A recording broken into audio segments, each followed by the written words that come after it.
Welcome to Popternative, where we dive into topical discussions from the worlds of pop culture, social media, and sports.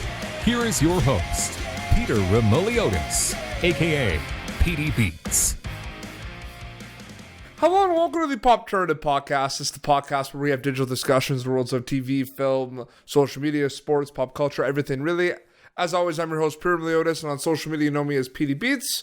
And I'm joined. My guest is an actress and an author. We've been wanting to do this for a while. We're finally getting it done. We're with Brooke Lewis. Brooke, welcome to Popternative. Thanks, Petey, and I'm calling you Petey because it's an East Coast ethnic thing, and I got the rights.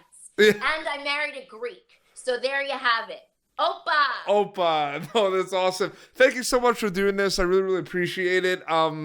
We've been wanting to do this for a while, so let's go ahead. I'm really excited. Whether you're an actor, a writer, a musician, you're all like storytellers. When did Brooke Lewis decide she wanted to be a storyteller?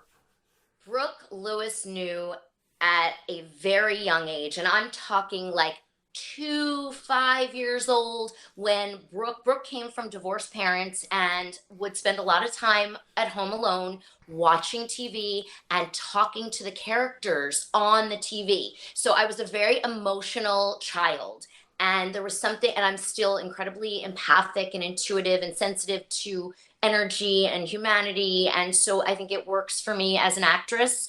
And I knew in my heart that I was meant to do something creative as a little girl, and also something in some way that I could give back, and I try to do that as an actress now and as a philanthropist in every way I can. Real quickly, I don't want to change the subject, but I got to show you and the viewers, just for you, Petey, because you guys have a lot of sports people on. I had to wear my LA Rams shirt here, so woohoo! That's awesome. Yeah, no, Super Bowl in 2 weeks. It's been crazy. Not the best year for the Rams though.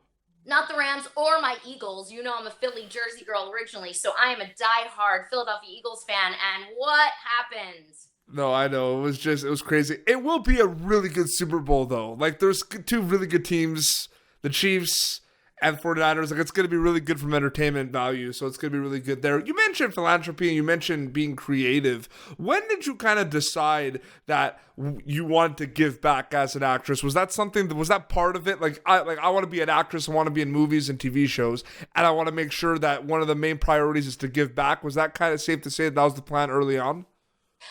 That was my personal plan and destiny early on. I've always been, like I said, a very empathic person, and I was doing charity work in college. I was feeding the homeless in Philadelphia. I was always doing working for AIDS foundations in New York City when I was doing Tony and Tina's Wedding, which was my first big paying, acting job right out of college at 22. So it was always sort of instinctual for me to help others. And so I try to do it as much as I can, like you said, in my work. And I think that something that I am committed to, and I share, I'm very honest and open, and I hope to share with the viewers in that way. Something I've always felt is like, I had done Broadway and network sitcoms and then took this circle turn, and I'm a big horror fan, as you know. We're going to talk about that. We'll talk about that. And I know there's tons of Canadian horror fans. You are amazing and loyal to a fault. So I took this turn and became a well-known scream queen. And why I bring it up is now, as I'm getting a little bit older as an actress and as a woman and as a human, I sort of want to make sure that I'm choosing roles in projects and choosing projects that have a greater purpose, that have a mission that in some way can make people laugh or cry or help them in some way. So I think I've really committed to doing that, circling around throughout. For sure. I was going to mention horror movies a little bit later, but we're going to talk about them now. I love horror movies so much. Like, I love them. They're amazing. Can we just talk about, though, the quality of the horror movies that have been coming on the last couple of years, though, Brooke? It's insane. What's your take on that? Are we going to talk, because, I'll tell the truth. Like, are we? Oh, absolutely. I just think the amount and the quantity, because people have, there's more, networks and more streaming services to put them out, right? So this is a big, I mean, you and I could have a Oh, two-hour film 100%. and TV content conversation, because you know I produce as well. And I couldn't agree with you more. So I wanted to get your take on it. And I couldn't agree with you more. Due to oversaturation of all content and all streaming networks. And it's a blessing and a curse, because I wouldn't have half of the stuff streaming. I wouldn't have half the fan base and viewership if it wasn't streaming and that wasn't an opportunity. Like, you know, Kinky Killers that I starred in opposite Charles Durning and Michael Pare that put me on the map in the horror mystery genre was on Showtime. And that was when, you know, now you can compare streaming to on demand. That being said, I agree with you. The content has been dumbed down tremendously, and it's because everyone is looking for content. So they always say, oh, make your own content, make your own content. That is, I have such mixed emotions at this point about it. And you know, I've done it for years. I did it. I was a visionary. I did it before women were even producing, you know, web series and what have you. And I say that humbly, but it's the truth. And so I think now with the oversaturation, the scripts are more poor than ever. And for me as an actress, I love script. It starts with the writing. I've said it, you've heard me say it on TV a million times. It's all about the writing. So when you have these horribly written scripts that are actually getting financed, and I have no idea how, the oversaturation continues and continues. And what used to be smart is now you have choices as horror fans to watch crap or another remake, right? Yeah. See, I'm going to play devil's advocate a little bit. I think that, you know, a lot of people kind of say like the big, like all the movies that Blumhouse do, those are kind of like the big production movies. But I enjoy a lot of them, to be honest with you. Well, are we talking like a Jordan Peele Blumhouse film? Because I'm right there with you. Yeah, like Jordan Peele. And that's kind of what I was kind of like alluding to, Brooke, with like the amount, like, you look at the movies that he's made, and it's pretty funny because this has happened often. I'm sure you've worked with many different people, and you, like, one of the questions I was going to ask you, but you mentioned the horror movie, so I got excited. I kind of jumped a little bit because you've worked in many genres. Like, you've worked in a lot of different genres. So you meet a lot of different people. Does that happen a lot where you meet a guy that you do like a sitcom with and you're like, oh, I didn't know that you had a talent for horror movie writing? Or, wow, a guy who's in a horror movie and you're like, I wouldn't think you would be this funny. Does that happen? Because I feel like that happened with Jordan Peele. We knew him from Mad TV. We knew him for all the funny stuff. And wow, this guy's like a genius when it comes to horror movies. You know, that's a really interesting question. And I would have to say that I'm very blessed, and I also make great choices with both personally and professionally. And some of my best friends, and I will shout out, I mean, especially like you're saying about guys that you wouldn't think, like one of my best friends in the world is Joshua Butler, who is a very famous television director and had started out in horror film directing. And we'll get back into film directing as well. We're going to do a project together, right, Josh? But why I use him as such a great example is I met Josh 12 years ago on the horror circuit when we had Robbie Bryan's IMurders. There's our poster right there, which, you know, had a stellar cast. And I was one of the leads and one of the executive producers of many. And so, like, you never know who you're going to meet. I meet this guy, Josh, who is this, you know, brilliant writer director.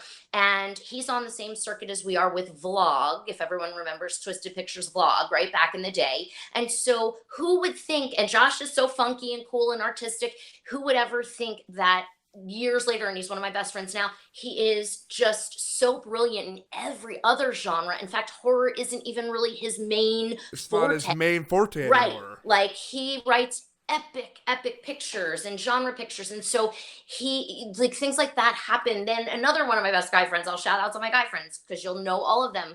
Courtney Gaines, who I met also 13 years ago on the horror circuit. We all know him. He became very famous from, besides Rewind, Can't Buy Me Love back in the day, which you're too young to know. But we have Malachi, Children of the Corn, right? Now cut to Sweet Home Alabama, which I watch every night when I can't sleep, you know, and all these mainstream film, Memphis Belle, and I could list on and on. So, who is another one of the most brilliant actors I've had the fortune to work with. You know, he starred in Alan Amelia's short romance that we starred in together, which is a horror mystery romantic comedy that Marcus Redman wrote and directed. So again, I've had all these, and then Sue's Lanier Bramlett will shout out to one of my kindred spirit soul sisters. You know, she started out as, people don't even know sometimes, as Bambi on Welcome Back Hotter, right? playing Barbarino's girlfriend, and then did the original The Hills Have Eyes with Wes Craven. So, and I just got to work with her on the TV pilot. So things like this, just, it's amazing the amount of pure Hollywood talent that I have had the honor to work with in and out of the horror genre. No, absolutely. That's amazing. So yeah, you just basically gave me many examples that this whole Jordan Peele thing isn't a new thing, because I thought it was really interesting. You know what I mean? Like, I grew up watching Mad TV, Brooke, right? I watched Key and Peele. He's funny. And then he does Get Out, and then he does Us. And I'm just like, this guy's like a genius. Genius. I mean, a genius. And that's the whole thing, I think. And that's something that I hope for, hold up. Like, I own, you know me, I own that I've done some crappy films. I've done some amazing films in television and network television on Fox TV. And I still hold out I try, you know, and sometimes we make choices for the money. Sometimes we make choices because our instincts tell us. And I'm so glad that I followed some of the choices that I did, especially in horror. Shout out to Greg Lamberson, Slime City and Slime City Massacre. I mean, people don't even know, but some people in the horror genre, the real cult fans, know me from Slime City Massacre. I won the B Movie Golden Cob Award in 2010 for Scream Queen of the Year, What do you think of that though? The B movies, because people say it's like, oh, like, isn't like, do people that star in B like these B-rated movies, like, what do you think of that? Like, because people are saying, oh, it's a B-rated, it's not A, right? Like, do you get like insulted all the time? I used to get insulted, but now after, you know, once you get trashed in the media and sued and all of that, you know, they say you're in the club, right? So I'm exposed to it like everyone else. You know, I want to be authentic with what I'm saying. I don't get insulted anymore, but what I get is sometimes I feel diminished. When I started, I'm a trained actress. I started in New York on Broadway. I did Tony and Tina's Wedding off Broadway for 3 years. Equity contract, was signed with Paradigm Agency at 22 years old. You know, I did quintuplets on Fox with Andy Richter and Ryan Pinkston and Jake McDormand and all these wonderful actors. You know, I've done Sinatra Club, as you said earlier, and thank you for saying so. I'm known in the mobster movie genre very much so, right? So who I've gotten to star in Sinatra Club with Danny Nucci, Jason Gedrick, Michael Nori, Ellen Hallman from Spartacus, and the list goes on and on. So here I sit, and as a consistently working, you know, I joke with my publicity firm, Cats PR, and I go, you know, I'm a humble C-list celebrity. And that, I think, is the hardest thing, where you're consistently trying to prove yourself or validate the work that you've done. And then you get to a point, and I think it comes with age and experience and wisdom, where you go, you know what? I am so grateful. I'm grateful to be famous for anything. I'm grateful to be a B movie star. And you know what? I own it, and I own the choices I make. And again, rewinding, if I hadn't said yes to Slime City Massacre, when everyone said to me, Brooke, you've done Broadway and network sitcoms, and you're going to take a film titled Slime City Massacre. And then I read it, and Greg Lamberson said, just read the script. And I read the subtext, and it's, you know, it's very much about Canada versus the US and politics and gentrification and abortion and drug addiction and all these current topics. And this was in 2009 that we shot, right? We're coming up on our anniversary, actually, of our release. And Greg and I were just talking about that. But had I said no to that, I would not have the horror fan base that I have today. 100%. I would not, right? I wouldn't have won the B Movie Award for Scream Queen of the Year 2010. And so I'm grateful for that every day. And I trusted my instinct and my choices. Now, have I passed on a lot of B movies in my career? I have. And most of them, I feel, for me, I'm not judging anyone else, it was the best choice and decision for me to make, you know, where I think I would have been pigeonholed even more. Yeah. But I go with my gut, I go with my heart, I go with what inspires me as an actress when I read a script and when I take a meeting with a director or producers, and that's all I can do. You know, I love the passion that's coming out of you. Like, you can tell you love what you do, and that's the name of the game. Like, you have to do what you love. Like, I work in sports. It's a crazy industry, but like, we work in sports because we love sports. I do this show because I love doing this show. Like, if you're not gonna, I mean, they say, you know, do it with passion or don't do it at all. Do you agree with that statement? 100%. And do it with passion, do it with commitment, do it with integrity. And those are my mottos mantras all the time. And you know what? We all, I mean, I know I can't speak for anyone else. I know I live with blood, sweat, and tears. I know I have worked my butt off, repeatedly with partnerships that we all have worked our asses off. I mean, just recently, to shout out to Stacey Lane Wilson, who's one of my best girlfriends, but we work so well together, and she's such a talented writer, and now becoming a really great director. And so we just did her last film that she wrote with Darren Gordon Smith, who also wrote Repo, genetic opera Repo. And so we just wrapped that film titled The Second Age of Aquarius. It is so amazing. And I mean, we worked blood, sweat, and tears when I shot my scenes. And then I left to go off to Reno, Nevada with, shout out to my other team, Mark Klebanoff, who wrote, and we can talk about that later too, but Mark Klebanoff wrote and directed and produced. It's called Stripped, which is a TV pilot that I got to star in. They wrote me the role. He and, rest in peace, the famous Christophe St. John, the beautiful, talented Christophe St. John, who passed less than 1 year ago. And he was a very, very incredible actor, incredible human being, incredible soap opera star. And so before he had passed, they had written this TV pilot for both our other dear friend and producer, Frank Kruger, and I to star in. We got to star with Casper Van Dien, the amazing Casper Van Dien, and Jennifer Wenger, and who's now Jenny Van Dien, who I love, and just an incredible Jessica Morris and Larry Henkin, and the list goes on. My dear Suze Lanier Bramlett, and I you can check out IMDb to see who's in this thing. It's really incredible. And so, real quickly, I'm on this subject because we went off to Reno, Nevada, and shot this and spent the whole month in December in Reno, and all came home sick, and that's why I'm still sick a month later. But my point to the story is we got in the trenches again. And no matter how big the celebrities are that you work with, yes, budget does help, it does, but that's why I'm bringing this up. Like, we killed ourselves. We blood, sweat, and teared it like nobody's business. We got in it. We fought. We hated each other. We now love each other again. And so you do that. There's no other reason. You're not doing these indie projects for the money, not up front at least. If you sell them and you get lucky with a great distribution deal, fantastic. But like you said, Petey, you are doing it because you have passion for a project. And for me now, and again, as I'm getting older, and I say that with grace and with choice, I'm still young, but like my years are getting, you realize like life is too short, and I have other priorities that I want to travel. I want to go to Greece with my husband. I want to go to Italy with my husband. You want to do other things. I want to go to Cannes Film Festival again. Like, so, you make other things are important. And so if you're going to choose anything, guys, everybody watching, no matter what industry you're in, whether you're in sports, whether you're an actor, whether you're a director, writer, like, choose it with love and passion and commitment, because you're going to be working your butt off, and it doesn't even stop. And this, Pete, even with your show. Thank you again for having me here. It doesn't just stop when you're in production. You don't see, you guys watching Petey's show, you're not seeing the behind the scenes that go on for with us a year, for months beforehand, when you're setting it up and and Petey's having to go through my publicist and checking schedules over and over again with me, and we're communicating, and it's like, there's so much that goes on, and then you have to make sense of your production, right, Petey? Like, you're not going to have another, probably another actress on next. You'll have a sports figure or what have you. It's all strategic. Yeah, absolutely. It's all being a producer, and a good, mindful producer, but you're working your butt off, and the payoff better be because it fills your soul. Absolutely.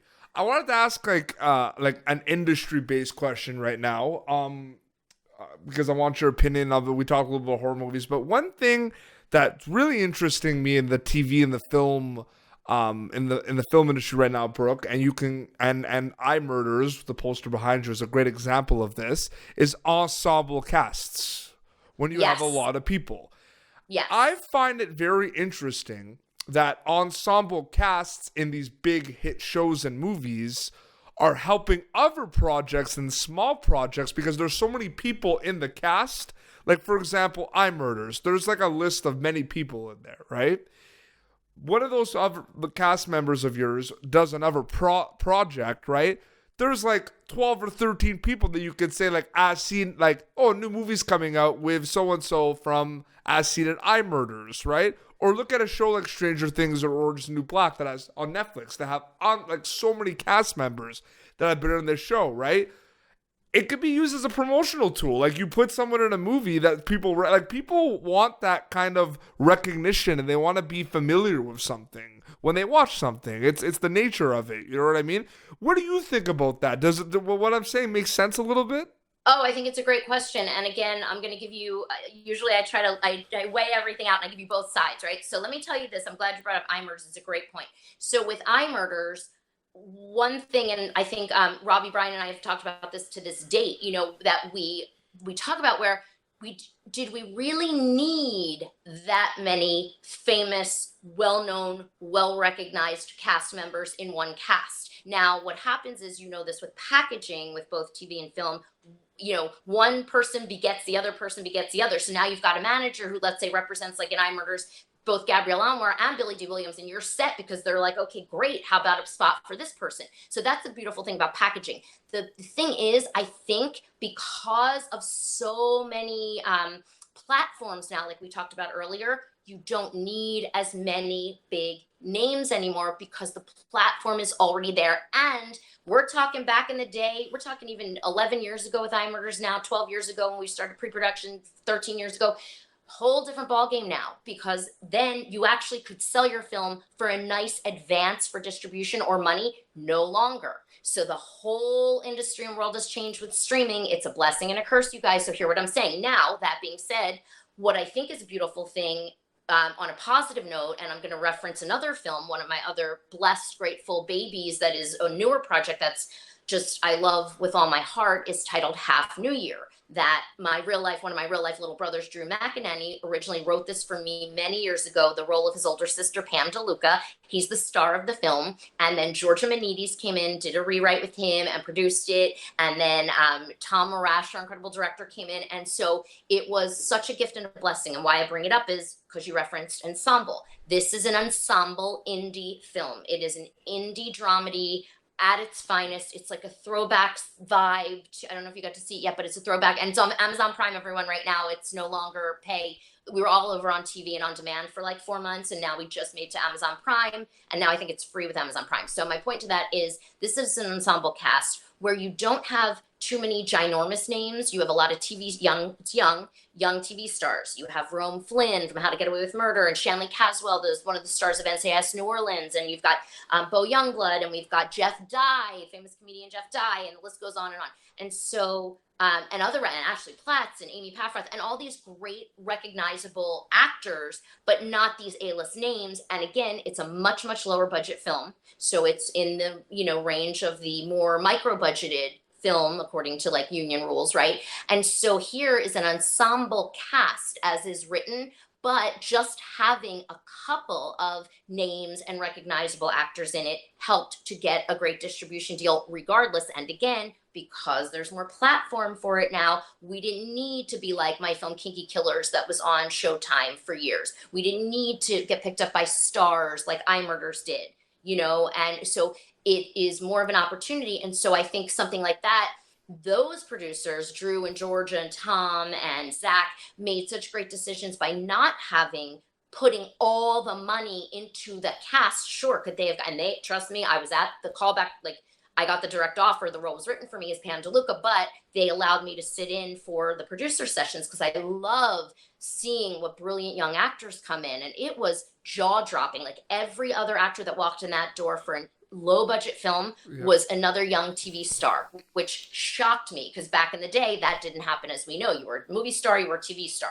So it was so interesting to me, and each person was more talented than the next. But they made such smart decisions because I know the budget, like with IMurders, and again, we joke, and I'm sharing with you for film buffs out there, like Robbie and I still laugh because we're like, oh my gosh, how much money did we put into paying cast salary versus onto the screen? Now, we got real lucky. We shot, back then on 35 millimeter film. I mean, I miss those days so much. But again, it's like this, same thing with the film Sinatra Club, which is like one of my known films that I was one of the producers on and acted in. And again, Danny Nucci, Jason Gedrick, all these great actors.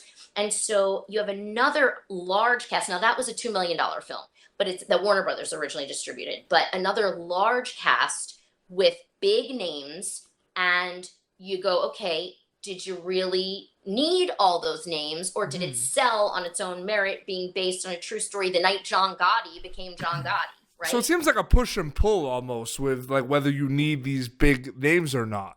I think if you're asking like my producerial advice for young filmmakers, you need a couple of recognizable names for an indie film that will help to get you distribution. Other than that, put your money onto the production and the screen. It's funny you say that because I might or might not be writing a short horror film myself. Oh, really now? And is it going to turn into a feature eventually? Maybe. Every time I bring that up, people are like, because I had Catherine Curtin on my show from Stranger Things and Orange is the New Black, and she's amazing. And like I mentioned it to her, and she was like, okay, well, you have to make it, and I'm going to watch it. And she was like pushing me to make it because I'm from Montreal, Quebec, and instead of doing like grade 12, we have CEGEP, which is you do high school, then you do 2 years of pre-college called CEGEP, and it's specialized. So I did film. I was like, I was a film kid basically. Good for you. For 2 years, and you know what? That's where I really like got into like cinema, and I really like got it. I like discovered so many different movies, and got really loved the art. And I don't know, like I just started doing this show and interviewing a lot of, amazing talents that are on amazing projects. And I love horror movies, and there's so many things. So just for fun, a little passion project of mine, and who knows, maybe one day it will be made. I'm kind of writing it so it could be made. Like it's not hard to make. So what are you afraid of, PD? Nothing. I just have to find the time because like you said, like it's the show, like the show takes a lot of work and I really appreciate you saying that when you were kind of going on about the passion and the hustle. So I really appreciate you saying that because I do put a lot of time into the show, and I really appreciate you saying that. Thank you. And I meant it. And I know because I've done it. I've been where you are. I have had, like talk shows and all of that. And it people just, and again, look, I get it still after 20 years of being in this business as a working professional. People are always like, oh, I love when my other friends who like, especially aren't in the business, and they're like, oh, let's make a movie. And I'm like, okay, do you understand? Sinatra Club, prime example, found that script at an event in 2004, shot it in 2009. So you hear what I'm saying, you guys? That was 5 years of just pre-production and production. Delivered it and distributed it in 2011. 7 years of my life. I was with many other wonderful producers. I can't take the credit, but I'm just saying, making a point. That's how long of a time period it took to make that feature film. Absolutely. But I even find like I was like joking around with people like, oh, it's a short film, it's a small script. I feel like it's harder because you have to kind of make sure every kind of like page in the script counts because it's small, right? It's short. Great point, because you have that much less time to make your mark and to make a story arc. And that's why, like, you look at, I'm so proud, my one short film that I did now, my gosh, 9 years ago, Sprinkles, that Roger Scheck directed. And that was something I became known for. Very dark mystery drama, a little horror-ish, like the horror festivals loved it. I'm just so grateful. I won I say it again humbly, but so many Best Actress awards for it. It was just one of my favorite performances and roles ever. I feel like it's crazy. Like you would know this more, and please like tell my viewers. There's a lot more horror film festivals than you would think out there. Tons. Don't downplay it. Like there's so many of them. So many, it's ridiculous. But I got to shout out to one of my besties, Denise Gossett, Shriekfest, baby, and Shriekfest. It's the 20-year anniversary of Shriekfest, and I don't know if I'm allowed to say it, but I'm gonna say it. She'll be fine, right, Denise? She actually chose me to be one of the horror celebrity judges for this year for her 20th anniversary of Shriekfest. Wow. So exclusive scoop here on Popternative. That's awesome. Yes, I just revealed. You got the spoiler alert. So that is amazing. Thank you, and thank her, and of course I'm gonna do it to support my girl. Like such a great indie horror festival. So yes, there are tons out there. And she and I have these, deep conversations all the time. And she's just like, Brooke, what is going on? Like every time I turn around, somebody's telling me about another horror festival. There's so many film festivals now and online festivals, and that's great. But again, here's one thing I'm going to say that I'm a proponent of, and I've had to learn. I've learned through making my own mistakes. I made so many mistakes, you guys, in my life and career that's how I learn. And I always say knowledge is power. And so what I've learned is it's not about quantity, you guys. It's quality, quality over quantity. And that is how I feel. I have I have friends and people I love. And again, I'm not trying to expose anyone. I'm just saying like, and I'm also a board certified life coach, and I've coached a lot of young actors. And so I've had these young actors come in and actresses, and they're like, oh my gosh, how do I get another credit on IMDb?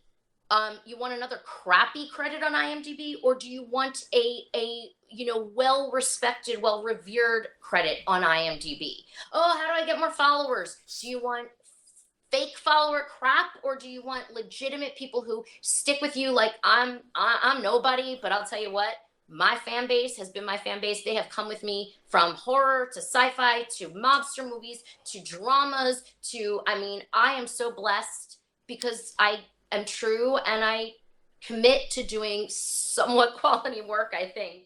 So it's funny, like for a wrap up, I just wanted to also say, like, your comment about like the crappy like IMDb credit. I just find it kind of funny how I have a lot of friends in the industry, and obviously people want to have recurring roles and big roles on feature films. Like that's the goal. Like we get it, right?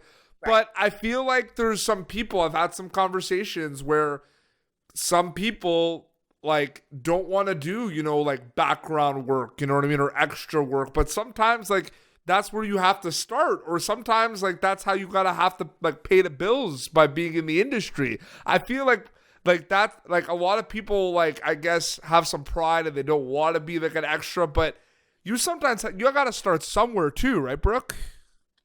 Absolutely, you have to start somewhere 100%. And sometimes sometimes you start and then you take a lull in your career, or it ebbs and flows, and you have to start again, and I've been there and done it many times. You have to reinvent, right? So here's how I feel about that. Like I always say, I agree with you, PD. Like I always say, anyone in the industry who wants to be in the industry have to be on a set at least for a day.